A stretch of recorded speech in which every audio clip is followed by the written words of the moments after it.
Hello दोस्तों, कैसे हैं आप? आई होप सभी अच्छे होंगे। आज मैं फिर लाया हूँ एक नई वीडियो और ये हमारी पीजीटी जो एमकॉम से है उसके लिए इम्पोर्टेंट होगा, टीजीटी के लिए कोई ख़ास नहीं है। और ये चैप्टर है हमारा कौन सा? किराया क्रय पद्धति, हायर परचेजर सिस्टम। ये बीकॉम फर्स्ट ईयर में है चैप्टर और ये पीजीटी के लिए इम्पोर्टेंट है और मैं आज इसके बारे में आपको थोड़ा डिटेल से बताने वाला हूँ। तो देखिए क्या है इसमें। सबसे पहले है किराया क्रय पद्धति। हमारा पहला क्वेश्चन यही होगा कि किराया क्रय पद्धति क्या है। किराया क्रय पद्धति क्या है, पहला क्वेश्चन यही है कि ये है क्या किराया क्रय पद्धति। किराया क्रय पद्धति है क्या? सपोज करो आपको कोई वैन खरीदनी है और आपके पास धनराशि कम है, धनराशि कम है, 50,000 रुपये है, जबकि वैन कितने की है? वैन जो है 4.5 लाख रुपए की है और आपके पास कितना है? केवल 50,000 रुपये हैं। तो अब वैन कैसे खरीदें? तो हम कौन सी पद्धति का सहारा लेंगे? हम लेंगे किराया क्रय पद्धति। किस्तों में वैन खरीद देंगे, कुछ 50,000 रुपये उन्हें नकद दे देंगे, बाकी जो रह जाएगा उसकी सबकी किस्त बांध देंगे। ठीक है, तो ये क्या है? हमारा किराया क्रय पद्धति है। तो है कैसे? इसमें एक बात और है कि सपोज करो कोई वैन अगर हम उसे नकद खरीदने के लिए गए तो नकद खरीदने पर वह वैन हमें जो है 4 लाख रुपए की पड़ती है। नकद खरीद देंगे तो वह 4 लाख की पड़ेगी नकद खरीदने पर। यदि हम तुरंत पैसा देंगे तो वह 4 लाख की है। यदि हम इसे किस्तों में खरीद देंगे या कहो किस्तों में उधार खरीद देंगे तो ये क्या है? ये हमें 4.5 लाख रुपए की पड़ेगी। कुछ एक्स्ट्रा देना पड़ेगा यदि हमने उधार किस्तों में खरीदी तो एक्स्ट्रा कितना देना पड़ा? 50,000 रुपये। ये हमारा क्या है? ये हमारा प्रभार है। इसे हम प्रभार बोल रहे हैं। किसे? जो एक्स्ट्रा देना पड़ा, जो एक्स्ट्रा देना पड़ा। एक्स्ट्रा कितना देना पड़ा? यहाँ कितना था? 4 लाख। यहाँ कितना देना पड़ा? 4.5। तो फालतू कितना है? 50,000। ये हमारा क्या है? प्रभार है। उधार खरीदने पर हमारा क्या है? ये हमने चार्ज दिया, प्रभार है वहाँ। ठीक है, तो ये हमारा प्रभार था। अब नगद मूल्य, आपको पता लगा कि नगद खरीदेंगे तो इतनी है, उधार खरीदेंगे इतनी। इसके साथ साथ एक बात और भी है, क्वेश्चन पेपर में पीजीटी में एक बार पूछा गया कि यदि तुम वैन खरीद कर लाए उधार किस्तों में, नगद तो इतने की है और उधार इतने की है, तो ये बताओ हरास किस मूल्य पर लगाओगे? अपने यहाँ हरास किस मूल्य पर लगाओगे? नगद मूल्य पर लगाओगे या उधार मूल्य पर लगाओगे? कौन से मूल्य पर हरास लगाया जाए? वैन तो हमारी कितने की? 4.5 लाख की पड़ी, वैसे है कितने की? वो 4 लाख की है। तो कितने पे हम जो है हरास लगाएं? यह हमारे सामने समस्या है। तो हमें क्या करना है? हमें हमेशा नगद मूल्य पर ही हरास लगाना है। हरास जो लगाया जाएगा नगद मूल्य पर हरास लगाया जाता है। हरास की गणना नगद मूल्य पर की जाती है। ठीक है, उधार मूल्य पर नहीं। इसके बाद इस तरह हमारे कुछ क्वेश्चन है। जैसा हमारा पहला क्वेश्चन है क्या कि हरास नगद मूल्य पर लगता है। ठीक है, ये बता दिया कि हरास कौन से मूल्य पर लगता है? नगद मूल्य पर। इसके बाद किराया प्रभार क्या है? किराया प्रभार जो हम एक्स्ट्रा दे, जितने की वस्तु है, जितने की नगद है और यदि उधार देने में जितना हमें ज़्यादा देना पड़े वही क्या है? प्रभार है। इसके बाद नंबर नेक्स्ट, किराया क्रय अधिनियम। किराया क्रय अधिनियम, यदि तुम वस्तु को किराए पर खरीदोगे तो वो क्या है? वो तुम्हारा जो है अधिनियम, कौन सी तुम्हारी जो सुरक्षा करेगा वो कौन सा अधिनियम करेगा? 1972। ये तुम्हारी सुरक्षा करेगा। कैसे सुरक्षा करेगा वो देखिए जरा। सबसे पहले हम जो है किराया क्रय पद्धति 1972 के अनुसार हमारी कुछ छूट मिल जाएगी। वो कैसे छूट मिलेगी वो देखेंगे। आपको सपोज करो किस्त देनी है और किस्त कितनी है आपकी? 3 किस्तें, फर्स्ट, सेकंड, थर्ड। पहली किस्त कितने की है? 2 लाख। दूसरी कितने की है? 1 लाख। और तीसरी कितने की है 1 लाख।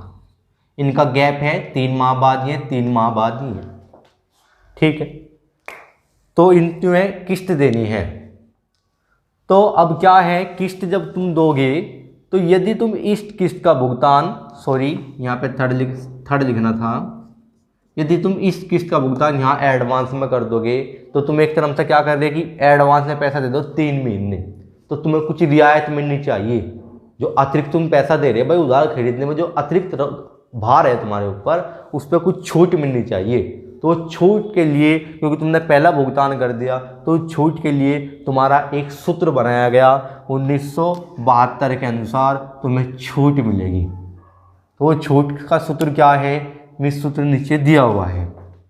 छूट कब मिलेगी, जब तुम किसी किस्त का एडवांस भुगतान कर दोगे, संपूर्ण रूप से दे दोगे, तो आपको जो है छूट मिल जाएगी।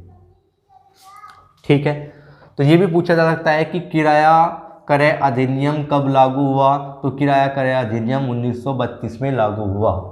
और किराया अधिनियम 1932 के अनुसार छूट कैसे निकाली जाती है उसका सूत्र बताइए। तो ये उसका छूट सूत्र है कि रिबेट बराबर 2/3 गुना हायर परचेज चार्ज।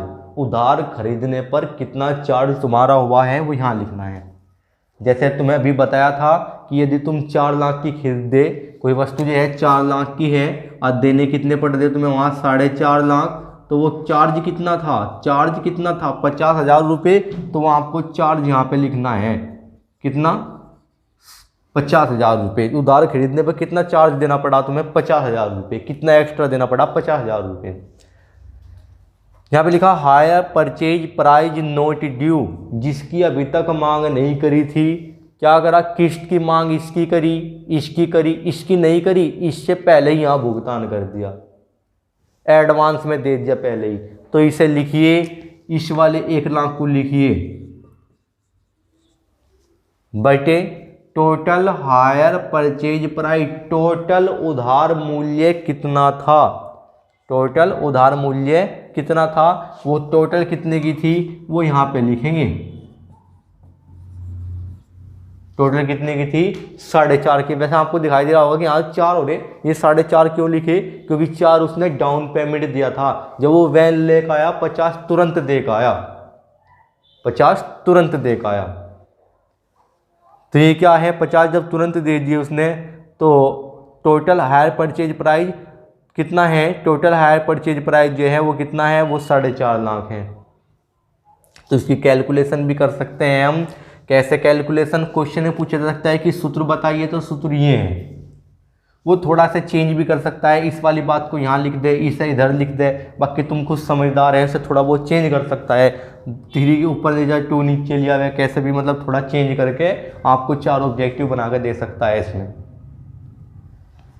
एक बात और है, इस पद्धति का नाम किराया क्रय पद्धति ही क्यों रखा गया, किराया क्रय पद्धति ही क्यों रखा गया, इस नाम में भी एक राज है। वो क्या राज है वो देखिए। सूत्र तो आपकी समझ में आ ही गया होगा। ये आपकी कैलकुलेशन के लिए अमाउंट भी दे सकता है आपको, और साथ साथ आपसे सीधा सूत्र भी पूछ सकता है।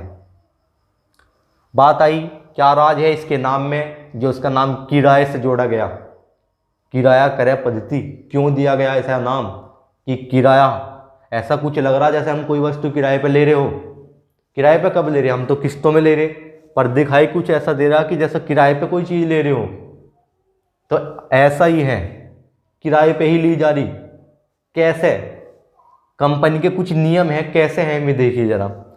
आपने सपोज करो 2 लाख रुपए किस्त दे दी, 50,000 रुपये डाउन पेमेंट भी दिया था, तो आपके 2.5 लाख रुपए उनके यहाँ चले गए। मतलब 50 तो तुमने पहले दिए, फिर 3 माह बाद या 1 वर्ष बाद दूसरी किस्त दे, पहली किस्त दे दी, फिर तीसरी किस्त भी, ये दूसरी किस्त भी दे दी, तो उनके पास कुछ पैसा चला गया। फिर तुम ये किस्त नहीं दे पाए, तो मजबूर हैं, तुम्हारे पास नहीं है पैसा, तो अब क्या करें, तुम्हारे पास 1 लाख रुपए नहीं बन पा रहे, तुम नहीं दे पा रहे। जब तुम्हारे पास नहीं दे पाए तुम, यदि तुम नहीं दे पाने की, तो कंपनी आएगी और जितना पैसा तुमने उससे पहले दिया था वो सारा पैसा जब्त कर लेगी। जब्त करने से पहले 14 दिन का नोटिस दिया गया आपको। यही पूछा जा सकता है संपत्ति को जब्त करने से पहले किराया क्रय पद्धति में कितने दिन का नोटिस दिया जाता है, तो 14 दिन का नोटिस होगा। वे सारा पैसा जितना से पहले तुमने दिया था वे सब पैसा कंपनी अपने पास रख लेगी और तुम्हारी वैन भी उठा कर ले जाएगी, क्योंकि तुमने एक किस्त नहीं दी। तुम कहोगे भाई साहब आप किस्त लेकर जा रहे हैं, ये हमारी किस्त सारी चली गई, वहाँ तुमने सारे पैसे रख लिए, अब वैन भी ले जा रहे, तो कुछ दे तो दो, क्योंकि तुमने इतना पैसा हमने कुछ जमा कर दिया था वहाँ, उसमें कुछ दे तो दो। वे कहेंगे नहीं, हमारी पद्धति कौन सी है, किराया क्रय पद्धति। आपने हमारा कुछ पैसा नहीं दिया कुछ, पर जितना पैसा तुमने दिया था वो सब किराया समझ कर रख लिया जाएगा। ऐसी हमारी स्कीम है कि अगर तुम्हारी किस्त नहीं दोगे कोई किस्त, तो जितनी पहले किस्त दी होगी वे सब हम रख लेंगे और आपकी क्या होगी, जो वैन है वो भी ले जाएंगे। क्योंकि हमारी पद्धति कौन सी है, किराया क्रय पद्धति। हम जितना पैसा तुम दोगे, यदि कोई किस्त नहीं दी उस कारण से जितना दिया होगा वो सब हम रख लेंगे। ठीक है, तो इसीलिए हम इसका नाम क्या बोला हमने, किराया क्रय पद्धति। ठीक है, तो ये था क्वेश्चन। हो सके कि आपको कोई कन्फ्यूजन ना हो तो आप इसे एक बार रिपीट करके देख लेंगे। यदि फिर भी कोई कन्फ्यूजन है तो आप जो है एक बार कमेंट करके बता देंगे, आपकी जो है कन्फ्यूजन को दूर करने की कोशिश की जाएगी और आप जो है थोड़ा तैयार कर लेंगे। ऐसा ही एक चैप्टर बीकॉम में रॉयल्टी भी है, वो मैंने एक वीडियो में करा दिया आपको पहले ही, वो भी इम्पोर्टेंट है, वो टीजीटी के लिए इम्पोर्टेंट है। वो टीजीटी में, उसमें टीजीटी में बताया गया वहाँ पे क्या है टीजीटी में कुछ इम्पोर्टेंट है उसमें, वो बता दिया गया। टीजीटी में केवल हर बार वही क्वेश्चन थोड़ा चेंज करके आ जा, ठीक है, वो सब उस वीडियो में बताया गया है। ठीक है, तो आप सब जो है तैयार कर लेंगे। तो फिर मिलते हैं नेक्स्ट वीडियो के साथ।